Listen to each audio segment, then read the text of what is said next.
amigos? Bienvenidos a este programa especial Cuba, Estados Unidos, un paso histórico. Gracias por acompañarnos. Estaremos durante media hora informándoles sobre la situación de la vecina isla caribeña, su relación diplomática con Estados Unidos, entre otros interesantes temas. Vamos a iniciar de inmediato.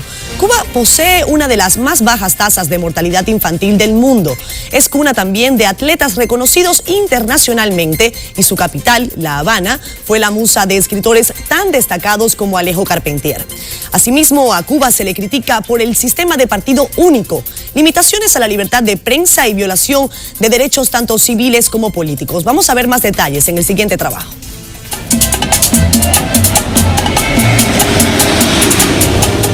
Cuba, diversa, joven y no tanto. A orillas del malecón de La Habana, quizás el más fotografiado del mundo, una familia disfruta del tiempo libre, una pareja se esconde en la sombra, otros se aprovechan para ejercitarse y el sabor caribeño siempre reina. Bellezas arquitectónicas se esconden detrás de un enramado de cables, detrás del daño del tiempo, de la crisis, del bloqueo para los Castro, del comunismo para los estadounidenses y del orgullo para la mayoría. Gorras verde oliva y caras del Che Guevara y música, mucha música, saludan a los viajeros. Barberos, carpinteros, plomeros son trabajadores que no tendrían que depender del Estado para desempeñar sus labores, pero hasta hace muy poco buena parte de ellos trabajaba en instancias estatales. De hecho, algunos siguen haciéndolo. Debía haber empezado antes, ¿ves? ¿Qué trabajaba usted antes? Bueno, he hecho trabajo aún. Trabajo de custodio en una escuela haciendo guardia, ¿ves? Eso trabajando para el Estado. Estado. Sí, para el Estado, pero me permite al mismo tiempo hacer este trabajo también, doble empleo. ¿Ves? ¿Y cuánto, más o menos, la diferencia de lo que usted gana en su trabajo del Estado y lo que gana trabajando por cuenta propia? Bueno, aquí es relativo desde luego. El salario es muy bajo siempre. Es muy bajo siempre en comparación a los trabajos particulares. No hay que olvidar que Cuba, la perla de las Antillas, es también un importante centro turístico y que de normalizarse las relaciones, existiría un potencial crecimiento de la industria de viajes. El tema es si La Habana tiene capacidad para asimilar una potencial avalancha. Vamos a ver algunas cifras. Por ejemplo, Cuba cerró el año 2014 con la llegada de 3 millones de vacacionistas foráneos. De ellos, 600,000 llegaron provenientes de Estados Unidos y solo 100,000 eran estadounidenses. Las autoridades cubanas, por su parte, calculan que 1.7 millones de ciudadanos de Estados Unidos podrían ir a la isla cada año si no existieran las restricciones de viaje actuales para el turismo ordinario. Esta actividad deja actualmente a la economía cubana un promedio de 2.000 millones de dólares por ingresos brutos anuales y la isla apenas tiene 60.500 habitaciones.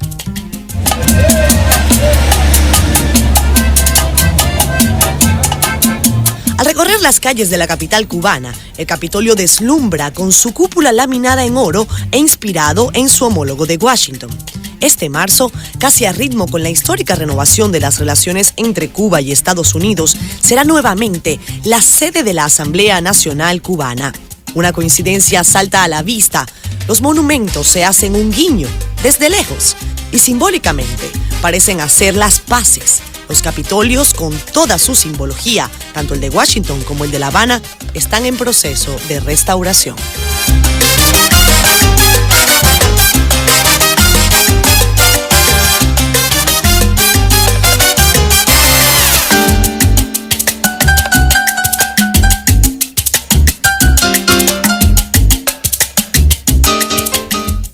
Bueno, hablamos de las relaciones diplomáticas también entre Estados Unidos y la isla que permanecen suspendidas desde el año 1961.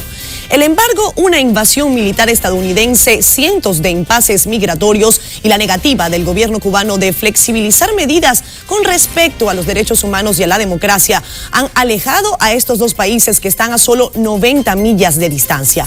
Vamos a ver a continuación también este trabajo que tiene más detalles de la compleja situación.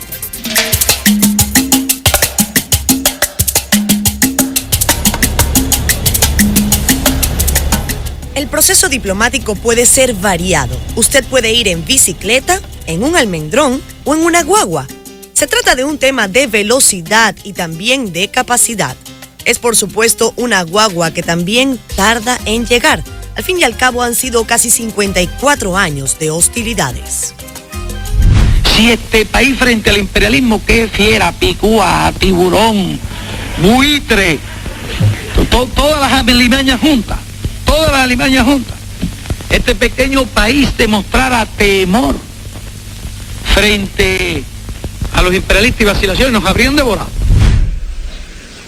El pueblo cubano está listo para la libertad y su nación entra en un periodo de transición. La ONU debe insistir en la libertad de expresión, la libertad de reunión y, en última instancia, elecciones libres y competitivas. El 17 de diciembre, la historia contemporánea de Cuba y Estados Unidos cambió. La disposición de romper con una política de guerra fría en el siglo XXI estaba sobre la mesa e incluso incluyó un intercambio de prisioneros con la mediación del Vaticano. Estamos cambiando una política que no ha respondido a nuestros intereses y vamos a comenzar a normalizar las relaciones entre nuestros países. Mediante estos cambios tenemos la intención de crear más oportunidades para los pueblos de Estados Unidos y de Cuba y comenzar un nuevo capítulo entre las naciones de las Américas. He reiterado en múltiples ocasiones nuestra disposición a sostener con el gobierno de los Estados Unidos un diálogo respetuoso, basado en la igualdad soberana. El paso estaba dado y La Habana esperaba con ansias avances en el proceso. Porque así pueden venir los estadounidenses a Cuba y hacer relaciones con nosotros, que ellos están desesperados por venir aquí a conocer a Cuba. Y nosotros podríamos en cualquier momento ir allá a Estados Unidos. Nosotros aquí en Cuba como que tenemos esperanza de conocer otros países, por conocer, porque somos jóvenes y tenemos ese muro, pero bueno, con esto sí vamos a salir adelante, no sé, y las personas mayores porque por toda la ideología, las cosas que vivieron, se abstienen un poco, pero bueno, ya les tocó vivir. Todos hemos esperado durante mucho tiempo quizás el nexo, el link de comunicación entre los dos países. Yo pienso que sí que es una buena oportunidad para nuestro país, que se pudiera restablecer algo. En cuanto al cambio, ojalá y lo vieran. El país, Cuba, le necesita de Estados Unidos y Estados Unidos le necesita de Cuba. Creo que se abra esto amistosamente y se haga fructíferamente para que entre los dos pueblos ya se acabe ya de una vez aquel temor y aquella fantasía que hubo tanto tiempo y tantos años. Yo creo que debe ya unirse y hacerse ver en el mundo entero que los dos países pueden unirse y tener buenas relaciones. Con la mesa servida a finales de enero, la subsecretaria de Estado para el Hemisferio Occidental llegó a La Habana para reunirse con su contraparte cubana. Histórico momento que condensó a la prensa internacional y en el que, pese al ambiente de cordialidad, se vieron las diferencias. Miren, esto fue una primera reunión. Esto es un proceso. Para restablecer relaciones y abrir embajadas hay que ponerse de acuerdo sobre algunas formalidades. El levantamiento del bloqueo será esencial para normalizar las relaciones con Estados Unidos. Será un proceso muy largo y no se va a limitar al establecer relaciones o en la apertura de las embajadas. Como avances de la reunión bilateral, destacaron el compromiso de realizar nuevas reuniones en Washington para continuar las tareas técnicas diplomáticas y también la intención de las partes de alcanzar nuevos acuerdos migratorios en momentos en que 200,000 cubanos llegaron a Estados Unidos solo en 2014 para acogerse a la política de pies secos y pies mojados. Bueno, veían ustedes entonces parte de lo que es el ambiente alrededor de todo este proceso de restablecimiento, no normalización aún de relaciones diplomáticas. Está con nosotros y es un gusto para mí presentar al señor Iván Gatón, experto en temas internacionales, internacionalista, reconocido y amigo de la casa. ¿Cómo está usted, señor Gatón? Bienvenido. Muy bien. En principio queremos preguntarle, ¿cuál es la situación? La señora Josefina Vidal, como representante del gobierno cubano, hablaba de un proceso un proceso, si se quiere, burocrático que hay que seguir, y ambas funcionarias, tanto ella como la señora Josefina Vidal como Roberta Jacobson, han dicho que van a acogerse para este proceso a la Convención de Viena. Explíquenos un poco, por favor, al respecto. Bueno, este caso es muy peculiar, porque asimismo Josefina Vidal también hablaba de esas peculiaridades en una entrevista que le estuvieron haciendo sobre el tema. Lo que procede cuando un país quiere establecer relaciones diplomáticas con otro es una comunicación que se hace a través de ambas cancillerías, expresando el interés de establecer vínculos diplomáticos bajo todo lo que está previsto en la Convención de Tratados de Viena. Entonces, en el caso cubano y en el caso estadounidense, fue la decisión de una de las partes de romper las relaciones diplomáticas, y la señora Vidal expresaba de que para ellos tienen primero que esperar de Estados Unidos ponerse de acuerdo en una serie de temas, de puntos que ellos entienden deben primero ser conocidos para que puedan definitivamente intercambiar las embajadas, intercambiar embajadores. Entonces, ¿cuál es el procedimiento ahora? Es ponerse de acuerdo ellos, por ejemplo, en qué cantidad de diplomáticos usted va a tener aquí, porque para nadie es un secreto que tanto Estados Unidos como el caso de Cuba, la mayoría de sus diplomáticos siempre son reconocidos como agentes de inteligencia. Es decir, usted va a notar que el Chief of Staff de la Embajada de Estados Unidos en cualquier lugar, coincidencialmente, es de la CIA. Y los cubanos, a nivel mundial, la mayoría de sus diplomáticos están reconocidos como agentes de la seguridad cubana. Entonces, la cantidad de diplomáticos que va a estar en cada uno de los países va a ser muy importante. También cómo se van a hacer todos los arreglos del lugar de cara al tema migratorio, porque hay un tema fundamental ahí con Cuba, y es el tema migratorio. Es decir, esta ley de pies secos, pies mojados, sí, el nivel de desestabilización que puede llevar a cualquier régimen, eso es de espanto. Sí, entonces, es importante señalar, entiendo lo que usted dice, la parte práctica también. Por ejemplo, incluso la señora Josefina Vidal decía que en este momento la sección de intereses del gobierno cubano en Washington no tiene posibilidades de hacer transacciones bancarias, y que esto, por supuesto, imposibilita o hace muy difícil las labores consulares. Pero que ya bajo eso, ya estas son más las pecatas minutas, sí, que ya va a ir salvando bajo la prerrogativa que tiene el presidente Obama. Pero los dos temas fundamentales para los cubanos es qué cantidad de personas ustedes van a tener aquí y allá, qué cantidad de personas ustedes van a tener allá.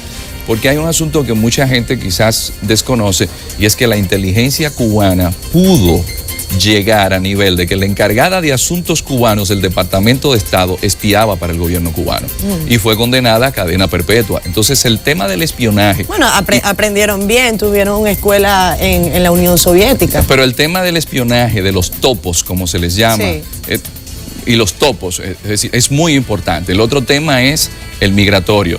Ya el tema de darle una mayor flexibilidad a los cubanos, de que puedan tener cualquier tipo de transacción financiera, eso es algo que está en la agenda. Ahora, hay que ver las relaciones cubanas-americanas desde la perspectiva de esa asimetría.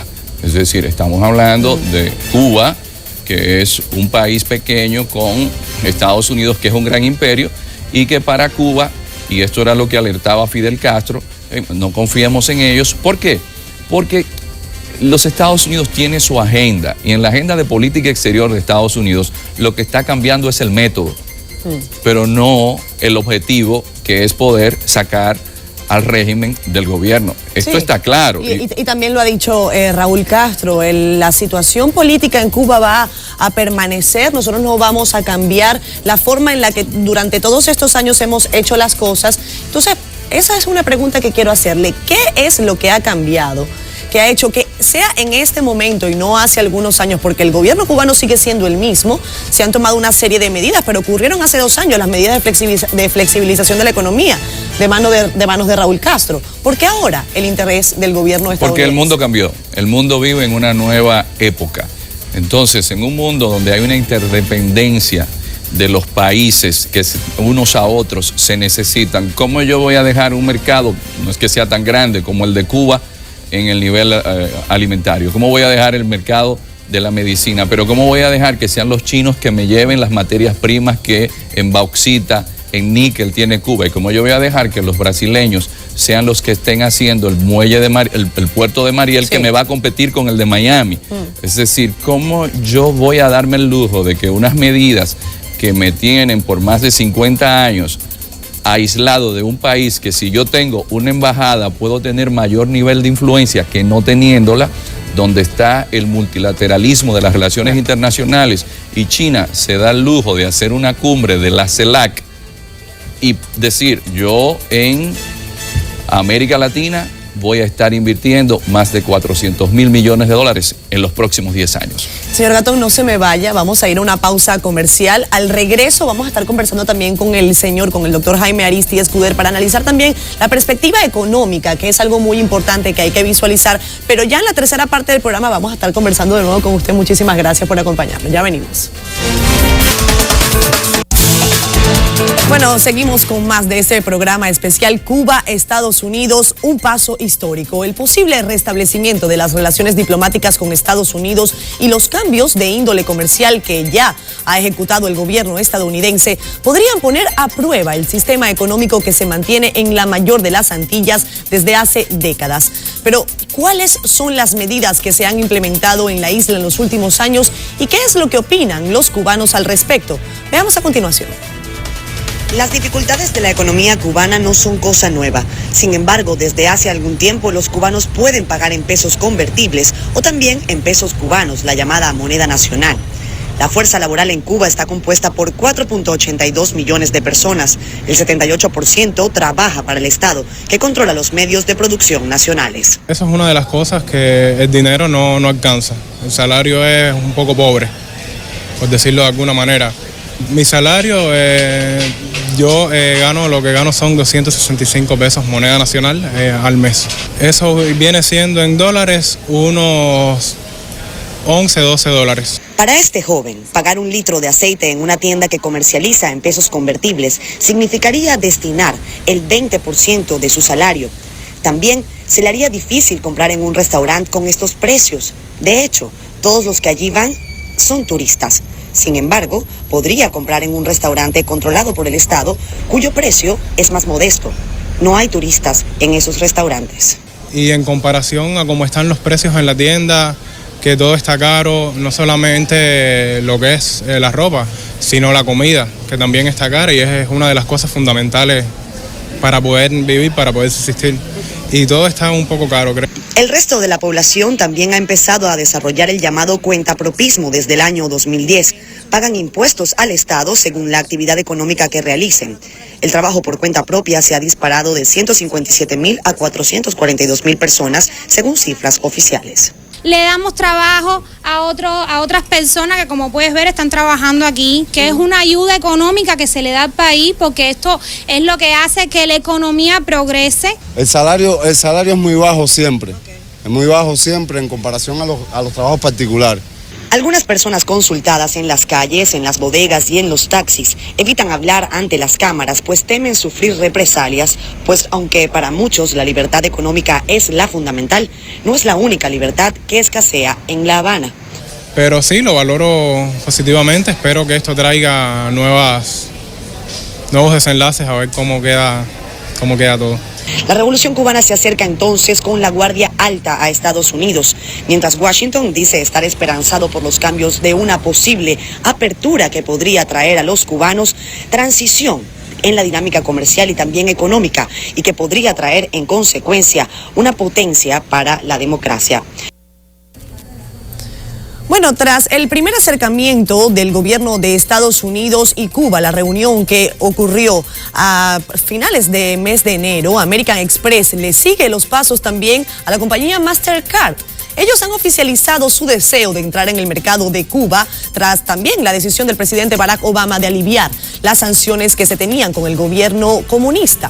Vamos a ver detalles también en el siguiente reportaje preparado por nuestra cadena aliada La Voz de América. No dieron detalles, pero American Express confirmó que la empresa tiene interés de iniciar actividades comerciales en Cuba, un proceso que, según especialistas, puede ser más rápido de lo que podríamos imaginarnos. Hay un banco que funciona ahí, que está haciendo la adquisición de esas transacciones y se lo procesa. Es que es una cuestión de abrir eso a tarjetas emitidos por bancos estadounidenses. American Express se adelantó a Visa y le sigue los pasos a Mastercard, que comenzará sus operaciones comerciales en la isla el 1 de marzo, en un negocio que para algunos banqueros, por ahora, no reportará beneficios a los ciudadanos que viven en Cuba. Espero que a futuro las libertades en Cuba hacia el residente cubano no solamente sean libertades económicas, también sean libertades totales. Para las empresas de tarjetas es un pequeño paso, ya que el embargo todavía prohíbe el turismo general de estadounidenses a la isla. No es una apertura total, entonces no va a tener un impacto de inmediato tan importante, tan drástico. Y es que estas compañías no tienen claro qué está permitido ni cómo operarán. Al principio no creo que vamos a hacer un gran cambio, porque por otro lado no hemos visto ningún movimiento del lado del gobierno cubano en relajar sus regulaciones internamente. El impacto hasta de los posibles fraudes que puedan sufrir compañías como Mastercard, Visa e incluso American Express con estos planes serán analizados en una reunión de la Asociación Internacional de Banqueros de la Florida el próximo mes de marzo. Desde Miami, Alejandro Marcano, para La Voz de América. Bueno, seguimos ahora. Tengo el honor de presentar al doctor Jaime Aristi Escuder, economista de la casa. Doctor, buenas, ¿qué tal? Muy buenas, ¿cómo estás, Catherine? Muchísimas gracias, doctor Jaime. Veíamos esta información, American Express expresa su interés. Son retos que vienen ahora para el gobierno cubano. Cuéntanos qué piensa usted con respecto a esto. Bueno, la realidad es que Cuba tiene la gran oportunidad de cambiar el sistema económico que tiene. Es un sistema que lamentablemente no funciona y ha empobrecido a su población, a pesar de que la ha educado, a pesar de que le ha dado salud. Sin embargo, en términos promedio, se ha registrado una pérdida significativa de capacidad de crecimiento en comparación con lo que tenía el año 1959. Es decir, si tú hubiese proyectado Cuba de 1959 a Cuba hoy, Cuba hubiese sido Taiwán, Corea del Sur, cualquier tipo de esa economía y hubiese estado generando un volumen de ingresos muchísimo mayor. Por eso se puede decir categóricamente que este sistema ha empobrecido a los cubanos en términos relativos. Primer punto. El segundo punto es simplemente con la apertura de relaciones con los Estados Unidos se va a poder resolver el problema. No. Para que se pueda resolver el problema, Cuba tiene que entender que no puede continuar con el sistema de controles de precios que existe hoy día. El sistema de control de precios no puede mantenerse, tiene que ser sustituido por un sistema de precios basado en la oferta y la demanda. Es decir, donde se establezca el verdadero salario de las personas. Fíjate ese pobre muchacho que te dice que está ganando alrededor de $11. Sí. Otros profesionales con 2 maestrías te ganan $21 y no se puede mantener una población con ese nivel de ingresos. Tú necesitas liberalizar el mercado laboral para que se establezca el verdadero salario. Y además debes liberalizar todo el mercado de bienes y servicios para que se establezcan los precios basados en la oferta y la demanda. Si se hace así, entonces ya Cuba pudiera comenzar a destinar los recursos que debe destinar hacia aquellas actividades donde realmente puede ser provechoso, donde realmente puede sacar el máximo nivel de rendimiento y en consecuencia generar capacidad exportadora y de creación de empleo. Doctor Jaime, modelos en el mundo que han pasado de esa transición, porque el gobierno cubano, Raúl Castro lo ha dicho, no vamos a cambiar nuestra política, pero la política no necesariamente también va de la mano de la economía. Explíquenos cuáles son esos países que han logrado mantener su sistema político liberalizando medidas económicas. Sí, ellos pueden mantener el sistema político, o sea, pueden mantener el control del Estado como en términos políticos, pero no en términos económicos. Fíjate, ese es el caso de China. En China hay un grupo que controla políticamente, militarmente y organizacionalmente todo el país, todo el Estado, pero sin embargo la economía se ha ido liberalizando. Lo mismo sucede en Vietnam, lo mismo sucede con muchísimas repúblicas, ex repúblicas socialistas soviéticas, lo mismo, fíjate, en Rusia, que aun cuando hay elecciones, en realidad quien controla es un pequeño grupo que ahora está siendo encabezado por el presidente. O sea que en realidad tú tienes situaciones donde puedes perfectamente separar lo que es esa libertad política de lo que es una economía de mercado. Ahora, lo que tiene que entender Raúl Castro es que hay que liberalizar finalmente los precios, hay que liberalizar las actividades para que haya oferta en base a los costos, que haya oferta en base a lo que es la estructura que se está generando en una economía que quiere volar, pero que no la dejan. Igualmente, por el lado de la demanda, hay que permitir que los consumidores demanden en función de sus preferencias y no en base a las decisiones del Estado. Muchísimas gracias, doctor Jaime. Manténgase con nosotros, vamos a ir a la pausa comercial. Al regreso vamos a hacer un balance de lo que puede ocurrir en el caso todavía hipotético, porque no se ha terminado de concretar, de que se normalicen las relaciones entre Estados Unidos y Cuba, sobre todo para la región del Caribe y específicamente para República Dominicana. Manténgase con nosotros.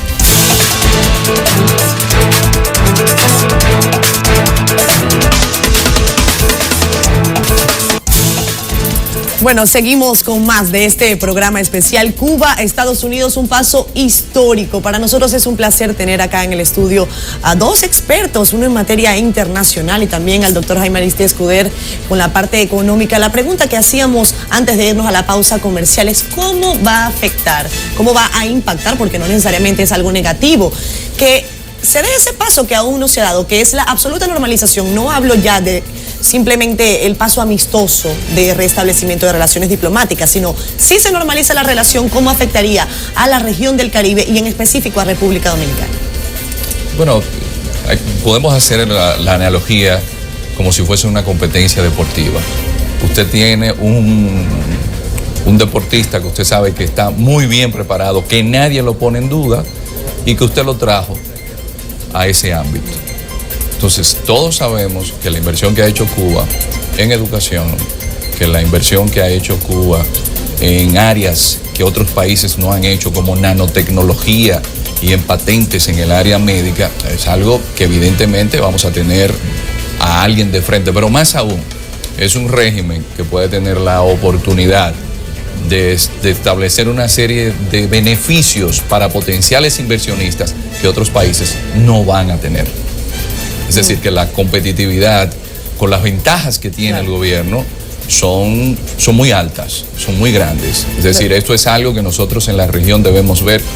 No es que ahora nosotros tengamos una actitud hostil hacia Cuba, no. Es un asunto del sistema. El sistema económico funciona de que si usted me ofrece a mí más ventajas, yo voy a invertir a su país. Y Cuba tiene un know-how también, tiene un ABC, porque gran parte de esa élite del Partido Comunista Cubano, al igual que hicieron los chinos, han estado estudiando en Europa y han regresado a Cuba y van a defender, porque esto es algo que los cubanos hay que reconocerlo, contrario a muchos de nuestros países en la región, hay un sentido de pertenencia, de propia valía, de exaltación de lo cubano, de la cubanía, que no tenemos en otros ámbitos. Bueno, doctor Jaime, por favor, su opinión al respecto. ¿Qué impacto podría tener esto sobre la región y sobre Dominicana? Mira, tal como decía Iván, Cuba tiene una ventaja extraordinaria, es su mano de obra bien educada. Entonces, en ese periodo de transición, vamos a suponer que finalmente se quiera ya abrir la economía, dejar que los salarios comiencen a moverse de acuerdo a oferta y demanda. En lo que llega la nueva inversión, en lo que se ajuste ese salario, el salario cubano va a ser extremadamente bajo y eso va a generar una elevadísima productividad y competitividad a la economía cubana en comparación con la economía de la República Dominicana. Claro, con el paso del tiempo los salarios se van a igualar, incluso van a superar a lo de la economía de la República Dominicana. Y en consecuencia, nosotros lo que tenemos que hacer es, dado esa perspectiva, entonces tratar de tomar medidas que mejoren la productividad de República Dominicana y que podamos entonces competir de tú a tú, aun cuando ellos tengan una ventaja competitiva a través del salario menor.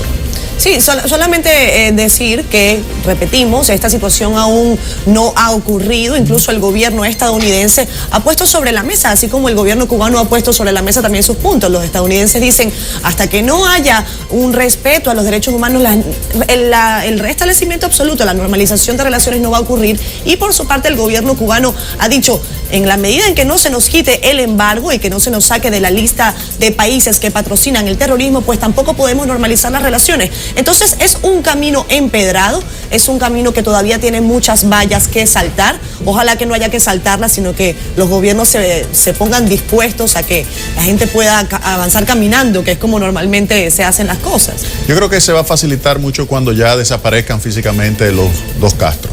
Cuando ya ellos salgan de circulación, entonces que venga... Por cierto, Fidel Castro ha sobrevivido a ¿cuántos presidentes de Estados Unidos? Entiendo que son como 10 o 11. Eisenhower.